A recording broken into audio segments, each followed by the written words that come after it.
of refurbs, and we're on to L for lofts, space up above. So always try and get a chance to stick your head up there, either on your first viewing or certainly on your second viewing, and check that space and see see what's up there. Quite often stuff gets left behind. You want to be looking for whether you can see some daylight. Tells you you've got a problem with your roof slates or the felt. Have a look at how big the space is. See whether it's looks about right for the size of the house from when you've been outside, because sometimes the dimensions aren't quite right and you've got something being hidden. And check there's a fire break. So if you've got a terraced house, make sure either side it's bricked all the way up to the roof and sealed off. And that stops fire going across the top, which is really important. And if it isn't there, then obviously you need to be talking to neighbours if you're going to purchase and decide what you're going to do about that. Quite often you'll find that there's been stuff left up in a loft. I've seen some really bizarre stuff. So I'd be really interested if you're watching this and you've had the same experience. Stick something in the comments, and we can have a bit of a chuckle about that. If it's been converted into a loft room, ask the agent or the homeowner if you're viewing it with if it's been done to building regs and have they got certificates to prove that. It should always have a head height of 2.2 meters, 2.3 meters, to make it a habitable loft space as well.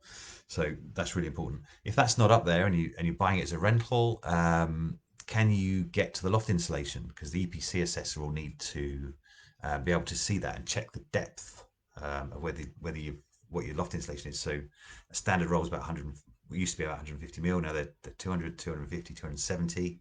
Ideally, to get the best EPC rating, you're looking for 270 mil all the way up.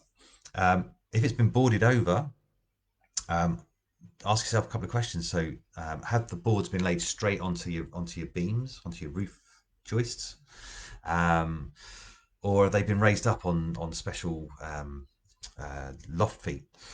If they're straight on the beams, that could give you some problems because it acts as like what they call a thermal barrier. It's a bit techy, but basically you're going to end up with some more condensation. So when we talked about roofs and stuff like that, you can get condensation up in there, which ultimately could lead to rot or bad ventilation and gives you all sorts of problems with your roof further along.